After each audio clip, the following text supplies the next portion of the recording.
میرے نوجوان ساتھیوں، آپ نماز کی پابندی شروع کر دیجئے. میں اللہ کو گواہ بنا کر کے کہتا ہوں، آپ کے کاروبار میں اور برکت ہوگی انشاءاللہ. آپ کے چہرے پر اور نور پیدا ہوگا، آپ کی زندگی میں اور برکت آئے گی. جس دکان کے لیے اور جس کاروبار کے لیے آپ نماز کو چھوڑ دیتے ہیں میرے بھائیوں، وہ نماز سے بڑھ کر کے نہیں ہے. اللہ نے اپنے نیک بندوں کی تعریف کرتے ہوئے فرمایا، رجال اللہ تلہیہم تجارت ولا بیع عن ذکر اللہ واقام الصلاۃ. میرے نیک بندے کاروبار کی وجہ سے کبھی نماز نہیں چھوڑتے. میرے نبی کبھی بددعا نہیں کرتے تھے کسی کو، کبھی کسی کے اوپر جلدی بددعا نہیں کرتے تھے، مگر جب جان بوجھ کر کے کافروں سے لڑائی کی وجہ سے آپ کی عصر کی نماز قضا ہو گئی اور ان سے جنگ کرنے کی وجہ سے سورج ڈوب گیا اور عصر کی نماز آپ کی قضا ہو گئی، تو بخاری کے الفاظ ہیں، آپ نے بددعا کرتے ہوئے فرمایا، ملا اللہ بیوتہم وقبورہم نارا. اللہ ان کے گھروں کو اور ان کی قبروں کو جہنم کی آگ سے بھر دے. شغلونا عن الصلاۃ الوسطیٰ. ان کی وجہ سے ہماری عصر کی نماز قضا ہو گئی، ان کی وجہ سے ہماری عصر کی نماز چھوٹی. اتنی محبت تھی اللہ کے نبی کو نماز. سوموار کے دن آپ کا انتقال ہوتا ہے، فجر کی نماز مسجد کے اندر چل رہی ہے، ابو بکر صدیق نماز پڑھا رہے ہیں، صحابہ پیچھے نماز پڑھ رہے ہیں. اللہ کے پیارے نبی حجرے عائشہ کا پردہ ہٹاتے ہیں، سامنے حضرت ابو بکر نماز پڑھا رہے ہیں اور سب لگی ہوئی ہے، صحابہ نماز پڑھ رہے ہیں. اللہ کے نبی مسکرانے لگتے ہیں، آپ کے چہرے پر مسکراہٹ آ جاتی ہے. اچھا، جب میرے نبی مسکراتے تھے نا، ایسا لگتا تھا 14ویں کا چاند چمک رہا ہے، ایسا لگتا تھا کہ دنیا کی ساری خوبصورتی ختم ہے میرے نبی کے اوپر. وہ حسان بن ثابت نے کہا تھا نا، وَأَحْسَنَ مِنْكَ لَمْ تَرَ قَطُّ عَيْنِي وَأَجْمَلَ مِنْكَ لَمْ تَلِدِ النِّسَاءُ. اے میرے نبی، آپ سے زیادہ حسین و جمیل انسان کو کسی ماں نے جنم نہیں دیا، اور آپ سے زیادہ خوبصورت انسان میں نے کبھی نہیں دیکھا.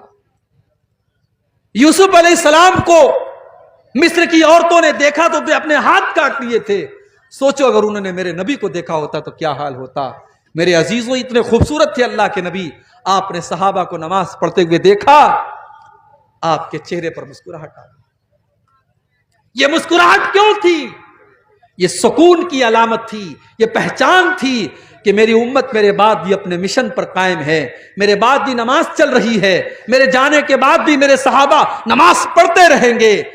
میرا مشن کامیاب ہے، میرے مشن پر میرے صحابہ چل رہے ہیں. یہ سکون تھا جس کی وجہ سے اللہ کے نبی کے چہرے پر مسکراہٹ پھیل گئی اور آپ ہنسنے لگے.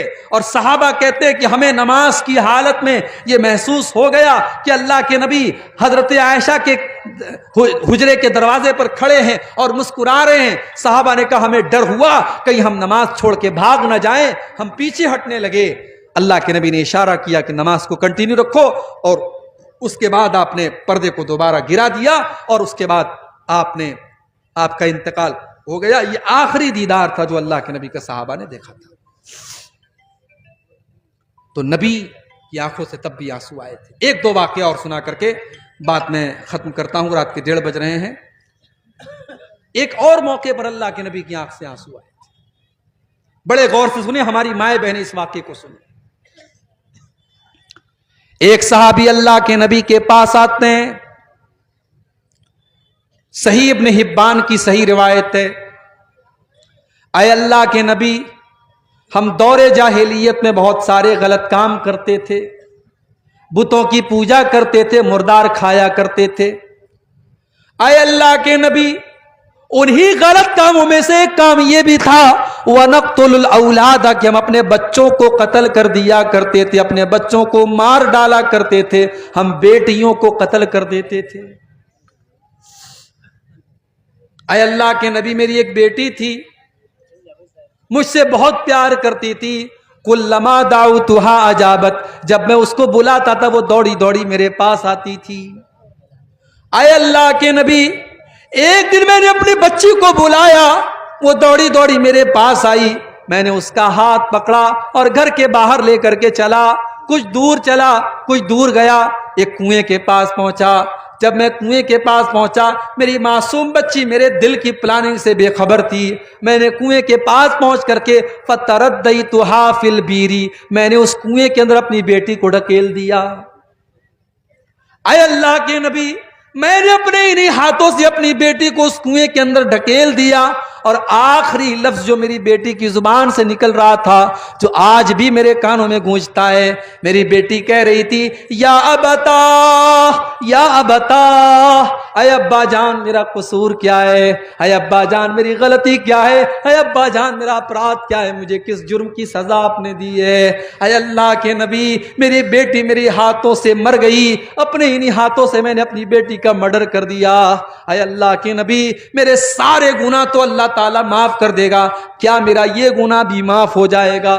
صحابی اپنا واقعہ بیان کر رہے ہیں، اور صحابی کی آنکھ میں آنسو ہے، صحابی رو رہے ہیں، اور اللہ کے نبی کی آنکھوں سے بھی آنسو بہ رہے ہیں، اللہ کے پیارے نبی بھی رو رہے ہیں۔ صحابہ کرام اس صحابی سے کہنے لگے احزنت رسول اللہ، تو نے اللہ کے نبی کو دکھی کر دیا، تو نے اللہ کے نبی کو صدمے میں ڈال دیا، تیری وجہ سے اللہ کے نبی دکھی ہو گئے۔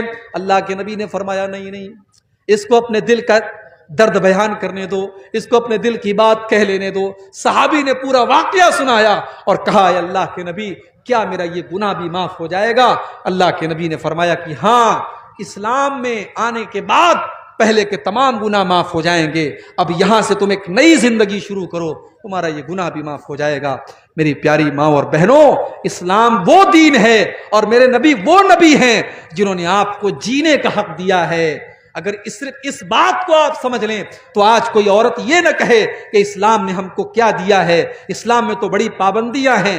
اگر اسلام آپ سے یہ کہہ رہا ہے کہ آپ پردے میں رہیے، آپ گھر کے اندر رہیے، آپ بلا ضرورت گھر کے باہر مت نکلیے، تو یہ پابندی بھی اسلام آپ کی بھلائی کے لیے لگا رہا ہے، کیونکہ اسلام وہ دین ہے جس نے آپ کو جینے کا حق دیا ہے، اور جس نے آپ کو دنیا میں آنے کے بعد آپ کو کلنک مانا جاتا تھا، اسلام نے آ کر کے بتایا ہے کہ نہیں، بیٹی کلنک نہیں ہوتی ہے، بیٹی تو دنیا کے لیے رحمت ہوتی ہے۔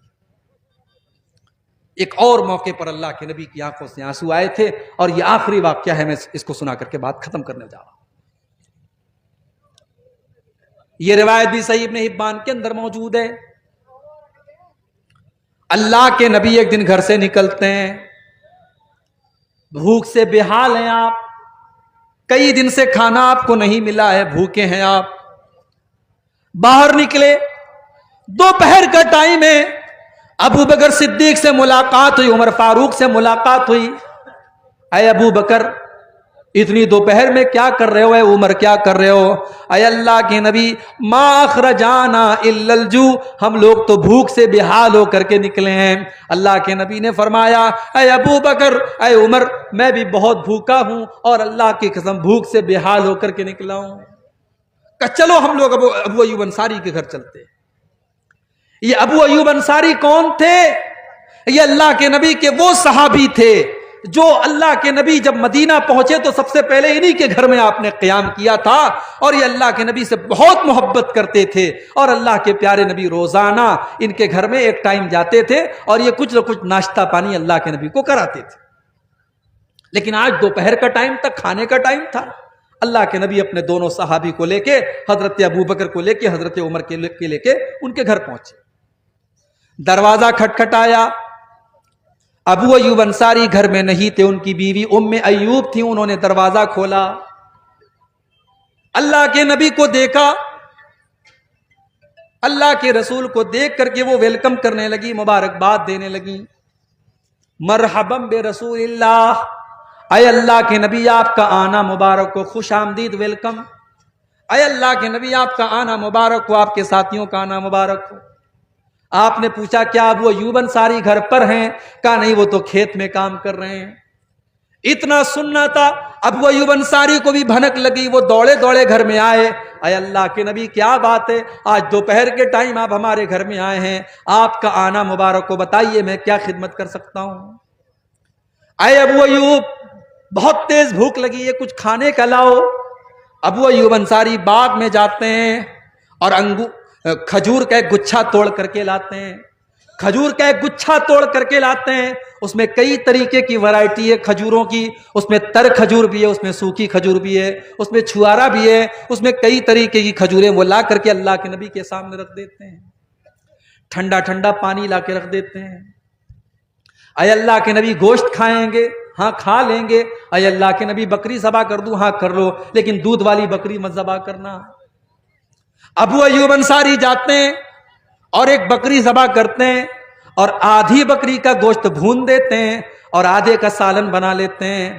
بیوی سے کہتے تو روٹی بنا، بیوی روٹی بنا دیتی ہے اور دو طریقے کا گوشت لاتے ہیں، روٹی لاتے ہیں اور اللہ کے نبی کے سامنے رکھ دیتے ہیں۔ اللہ کے نبی کی نظر گوشت پر پڑتی ہے، آپ کہتے ہیں کہ اے ابو ایوب ارسل ہو الی فاطمہ، یہ گوشت تھوڑا سا میری بیٹی فاطمہ کو بھجوا دو۔ ارسل ہو الی فاطمہ فإنها لم تصب منها منذ ایام، اے ابو ایوب کئی دنوں سے میری بیٹی نے گوشت نہیں کھایا ہے، میری بیٹی کو کئی دنوں سے گوشت نصیب نہیں ہوا ہے، اے ابو ایوب اس میں سے تھوڑا سا گوشت تو میری بیٹی کے پاس بھجوا دو۔ میرے نبی اللہ کے سچے نبی تھے، آپ کے اہل بیت نے، آپ کے گھر والوں نے، آپ کی بیٹی نے، آپ کی بیٹیوں نے، آپ کی بیویوں نے کتنی تکلیف اٹھائی میرے بھائی۔ آپ کی بیٹی نے کئی دن سے گوشت نہیں کھایا، فوراً حضرت ابو ایوب انصاری نے گوشت نکالا، حضرت فاطمہ کے گھر بھجوا دیا۔ اس کے بعد اللہ کے نبی اپنے دونوں صحابی کو لے کر کے کھانا کھانے لگے، گوشت بھی موجود ہے، روٹی بھی موجود ہے، کھجوریں بھی موجود ہے، ٹھنڈا ٹھنڈا پانی بھی موجود ہے۔ اللہ کے نبی کی آنکھوں سے آنسو بہنے لگے، اے ابو بکر، اے عمر، ابھی ہم لوگ کتنے بھوکے پیاسے تھے اور ابھی اللہ نے کتنی نعمتوں سے نواز دیا۔ یہ دیکھو کئی طریقے کی کھجوریں ہمارے سامنے ہیں، یہ دیکھو ٹھنڈا ٹھنڈا پانی ہمارے سامنے، یہ دیکھو دو طریقے کا گوشت ہمارے سامنے، یہ دیکھو روٹی ہمارے سامنے۔ اے ابو بکر، اے عمر، یہی وہ نعمتیں جن نعمتوں کا اللہ تعالیٰ سوال کرے گا کل قیامت کے دن، اور جس کے بارے میں اللہ نے قرآن میں فرمایا لَتُسْأَلُنَّ يَوْمَئِذٍ عَنِ النَّعِيمِ، میرے بندو تم سے اللہ تعالیٰ کی نعمتوں کے بارے میں سوال کیا جائے گا۔ اے ابو بکر، یہ اللہ کی نعمت ہے، ابھی ہم بھوکے تھے اور ابھی طرح طرح کا کھانا ہمیں مل رہا ہے، اس نعمت کا ہم کو قیامت کے دن حساب دینا پڑے گا۔ او چکن کھانے والوں، او مٹن کھانے والوں، او اعلیٰ بلڈنگوں میں رہنے والوں، او کروڑوں کمانے والوں، بہت اچھی بات ہے، زندگی میں سکھ کا آنا بہت اچھی بات ہے، زندگی میں دولت کا آنا بھی بہت اچھی بات ہے، مگر جتنی نعمتیں آپ کو ملیں گی اتنا زیادہ اللہ کو حساب بھی دینا پڑے گا۔ لَتُسْأَلُنَّ يَوْمَئِذٍ عَنِ النَّعِيمِ، ان نعمتوں کے بارے میں اللہ تعالیٰ کے یہاں پوچھا جائے گا۔